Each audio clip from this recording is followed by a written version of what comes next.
ದೇವದಾಸಿ ಪದ್ಧತಿ, ಇತಿಹಾಸ, ಸಮರ್ಥನೆ ಮತ್ತು ಸಮಾಜದ ಮೇಲೆ ಪರಿಣಾಮ. ದೇವದಾಸಿ ಪದ್ಧತಿ ಭಾರತೀಯ ಸಂಸ್ಕೃತಿಯ ಒಂದು ಪ್ರಾಚೀನ ಮತ್ತು ವಿವಾದಾತ್ಮಕ ಪದ್ಧತಿ. ಇದರ ಪ್ರಾರಂಭವು ಧಾರ್ಮಿಕ ಅವಲಂಬನೆಯಿಂದಾಗಿ, ಆದರೆ ಕಾಲಕಾಲದಲ್ಲಿ ಇದರಲ್ಲಿ ಅಡ್ಡಹೋಗಿದ ಶೋಷಣೆ, ದುಃಖ ಮತ್ತು ಮಹಿಳೆಯರ ಹಕ್ಕುಗಳ ಅವಮಾನ ಪ್ರಭಾವ ಬೀರಿತು.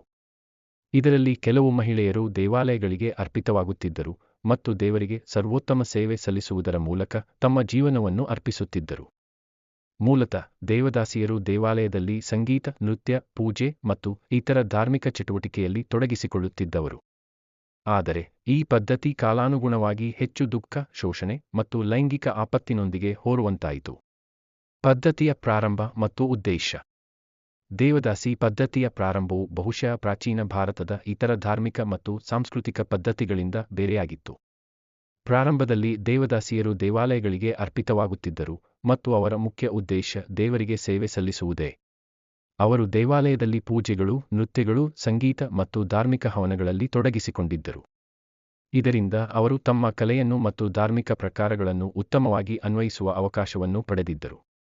ಇದರ ಮೂಲಕ ಅವರು ಸಮಾಜದಲ್ಲಿ ಗೌರವವನ್ನು ಗಳಿಸುತ್ತರಾಗಿದ್ದರು. ಅವರ ಜೀವನದಲ್ಲಿ ಬದಲಾವಣೆಯಾದದ್ದು ಏನೆಂದು ಹೇಳಲು ಸಾಧ್ಯವಾಗುತ್ತದೆ ಎಂದರೆ, ಇದು ಕಾಲಕ್ರಮೇಣ ಶೋಷಣೆಗೆ ತಲುಪಿತು. ಅಪಹಾಸ್ಯ ಮತ್ತು ಶೋಷಣೆ. ಹೆಚ್ಚಿನ ಬಾರಿ ದೇವದಾಸಿ ಪದ್ಧತಿ ಸಮಾಜದಲ್ಲಿ ಮಹಿಳೆಯರ ಮೇಲಿನ ಶೋಷಣೆಗೆ ಕಾರಣವಾಗುತ್ತಿತ್ತು. ಈ ಪದ್ಧತಿಯು ಪ್ರಾರಂಭದಲ್ಲಿ ಧಾರ್ಮಿಕ ಸೇವೆಗಾಗಿ ಮಹಿಳೆಯರನ್ನು ದೇವಾಲಯಗಳಿಗೆ ಅರ್ಪಿಸುವುದಾದರೂ, ಕಾಲಕ್ರಮೇಣ ಈ ಪದ್ಧತಿ ಇತರ ಶೋಷಣಾತ್ಮಕ ಉದ್ದೇಶಗಳನ್ನು ಹೊಂದಿತು. ದೇವದಾಸಿಯರನ್ನು ಪಾರಂಪರಿಕವಾಗಿ ದೇವಾಲಯದ ಸೇವಕಿಯಾಗಿ ಜ್ಞಾಪಿಸಲಾಗುತ್ತಿದ್ದರೂ, ಕೆಲವು ಸಮಯದಲ್ಲಿ ಅವುಗಳನ್ನು ಸಾಮಾಜಿಕವಾಗಿ ಪ್ರತ್ಯೇಕಿಸಲಾಗುತ್ತಿತ್ತು. ಇವುಗಳನ್ನು ಪಾಪಿ, ತಳಹದಿಯಲ್ಲಿ ಇರಲು ಆಜ್ಞೆಯುಳ್ಳ ಮಹಿಳೆಯರು ಎಂದು ಗಮನಿಸಲಾಗುತ್ತಿತ್ತು. ದೇವದಾಸಿಯರನ್ನು ಹೆಚ್ಚಿನ ಸಮಯ ಲೈಂಗಿಕ ಹಲ್ಲೆಗಳಿಗೆ, ಶೋಷಣೆಗೆ ಮತ್ತು ಪ್ರಾಮುಖ್ಯತೆ ಇಲ್ಲದವರಂತೆ ನೋಡಲಾಗುತ್ತಿತ್ತು. ಈ ಪದ್ಧತಿಯನ್ನು ಅನುಸರಿಸುವ ಮಹಿಳೆಯರು ಸಾಮಾನ್ಯವಾಗಿ ಆರ್ಥಿಕ ದಾರಿದ್ರ್ಯವನ್ನು ನಿಲ್ಲಿಸಬೇಕಾದ ಕಾರಣ ತಮ್ಮ ಜೀವನವನ್ನು ಹೆಚ್ಚಿನ ಅವಮಾನ ಮತ್ತು ದುಃಖದಲ್ಲಿ ಹಾರಿಸಬೇಕಾಗುತ್ತಿತ್ತು. ಸಾಮಾಜಿಕ ಚಳವಳಿ ಮತ್ತು ವಿರೋಧ. 20ನೇ ಶತಮಾನದ ಆರಂಭದಲ್ಲಿ ಇದಕ್ಕೆ ವಿರೋಧಿಸುವುದರ ಜಾಗೃತಿಯು ಪ್ರಾರಂಭವಾಯಿತು.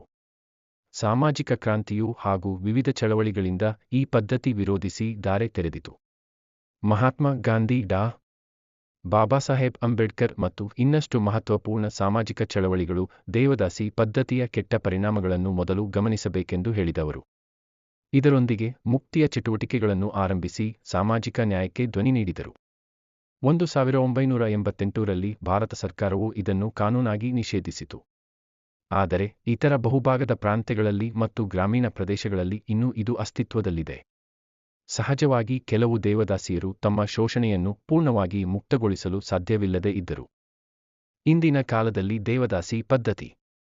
ಇಂದಿನ ಕಾಲದಲ್ಲಿ ದೇವದಾಸಿ ಪದ್ಧತಿಯು ಹೆಚ್ಚಿನ ಮಟ್ಟದಲ್ಲಿ ವಿರೋಧಕ್ಕೆ ಒಳಗಾಗಿದೆ, ಆದರೆ ಇನ್ನೂ ಕೆಲವೊಂದು ಗ್ರಾಮೀಣ ಪ್ರದೇಶಗಳಲ್ಲಿ ಮತ್ತು ಅವಶ್ಯಕತೆಯಿರುವ ಕಡೆಗಳಲ್ಲಿ ಈ ಪದ್ಧತಿ ನಿಷೇಧವಾಗಿಲ್ಲ. ಕೆಲವೊಂದು ಊರುಗಳಲ್ಲಿ ದೇವದಾಸಿಯರು ಇನ್ನೂ ತಮ್ಮ ಜೀವನವನ್ನು ದೇವಾಲಯದಲ್ಲಿ ಸೇವೆ ಸಲ್ಲಿಸುವುದು ಎಂದು ಪರಿಗಣಿಸುತ್ತಿದ್ದಾರೆ. ಆದರೆ ಇದು ಕೂಡ ಅಪರಾಧದ ಸ್ಥಿತಿಗೆ ತಲುಪಿದ ಸಮಯದಲ್ಲಿ ಇತರ ಚಳವಳಿಗಳು ಹೊರಹೊಮ್ಮುತ್ತಿವೆ. ನಮ್ಮ ಸಮಾಜದಲ್ಲಿ ಇನ್ನೂ ಹಲವಾರು ಸ್ಥಳಗಳಲ್ಲಿ, ವಿಶೇಷವಾಗಿ ಪ್ರಾಚೀನ ಪ್ರದೇಶಗಳಲ್ಲಿ ದೇವದಾಸಿ ಪದ್ಧತಿ ಪಡುವಣದಂತೆ ನೆಲೆಸಿದಂತೆ ಕಾಣಬಹುದು. ಇಂತಹ ಸ್ಥಳಗಳಲ್ಲಿ ಈ ಪದ್ಧತಿಯು ಮಹಿಳೆಯರ ಶೋಷಣೆಗೆ, ಅವಮಾನಕ್ಕೆ ಮತ್ತು ಸಾಮಾಜಿಕ ಬದ್ಧತೆಯ ಅಭಾವಕ್ಕೆ ಕಾರಣವಾಗುತ್ತಿರುವುದನ್ನು ನಾವು ನೋಡಬಹುದು. ಸಂಗ್ರಹ ಮತ್ತು ನೀತಿ. ಇಂದು ನಮ್ಮ ಸಮಾಜವು ದೇವದಾಸಿ ಪದ್ಧತಿಯು ಹೇಗೆ ಮಹಿಳೆಯರ ಹಕ್ಕುಗಳನ್ನು ಮಿತಿಯಲ್ಲಿಟ್ಟುಕೊಳ್ಳುವುದೇ ಎಂದು ನೋಡಿ, ನಾವು ಮಾನವೀಯ ಮತ್ತು ಪ್ರಗತಿವಾದ ಧೋರಣೆಯ ಮೂಲಕ ಈ ಪದ್ಧತಿಯ ಬಗ್ಗೆ ಸಂವೇದನಾಶೀಲವಾಗಿ ಚಿಂತಿಸಬೇಕು. ದೇವದಾಸಿ ಪದ್ಧತಿಯು ಹೇಗೆ ಪ್ರಾಥಮಿಕವಾಗಿ ದೇವರ ಸೇವೆಯಾಗಿ ಪ್ರಾರಂಭವಾಯಿತು ಎಂಬುದನ್ನು ನಾವು ಗೌರವಿಸಬೇಕಾದರೂ, ಅದರ ಅಡಿಯಲ್ಲಿ ಒಳಗೊಮ್ಮಲು ಹಾರುವ ಶೋಷಣೆಗಳನ್ನು ನಾವು ನಿರಾಕರಿಸಬೇಕು. ಇಂದು ಮಹಿಳೆಯರಿಗೆ ಸಮಾನ ಹಕ್ಕುಗಳನ್ನು, ಮಾನವೀಯ ಗೌರವವನ್ನು ಮತ್ತು ಸದ್ಭಾವನೆಯನ್ನು ಕೊಡಬೇಕಾದವು. ಪೂರಕವಾಗಿ ಈ ಪದ್ಧತಿಯ ಇತಿಹಾಸ ಮತ್ತು ಅದರ ಪರಿಣಾಮಗಳನ್ನು ಹೊಸ ದೃಷ್ಟಿಕೋನದಿಂದ ನೋಡಿ, ಸಮಾಜದಲ್ಲಿ ಗಂಭೀರ ಬದಲಾವಣೆಗಳನ್ನು ತರಲು ನಮ್ಮೆಲ್ಲರ ಜವಾಬ್ದಾರಿ. ಅಂತಿಮವಾಗಿ, ನಾವು ದೇವದಾಸಿ ಪದ್ಧತಿ ಬಗ್ಗೆ ಪರಿಶೀಲನೆ ಮಾಡಿದಾಗ ಅದರ ಒಳ್ಳೆಯ ಹಾಗೂ ಕೆಟ್ಟ ಅಂಶಗಳನ್ನು ಗಮನಿಸಿ, ಮಹಿಳೆಯರ ಹಕ್ಕುಗಳನ್ನು ಗೌರವಿಸುವ ಮೂಲಕ ಸಾಮಾಜಿಕ ನ್ಯಾಯ ಮತ್ತು ಸಮಾನತೆಯನ್ನು ಸಾಧಿಸಬಹುದು.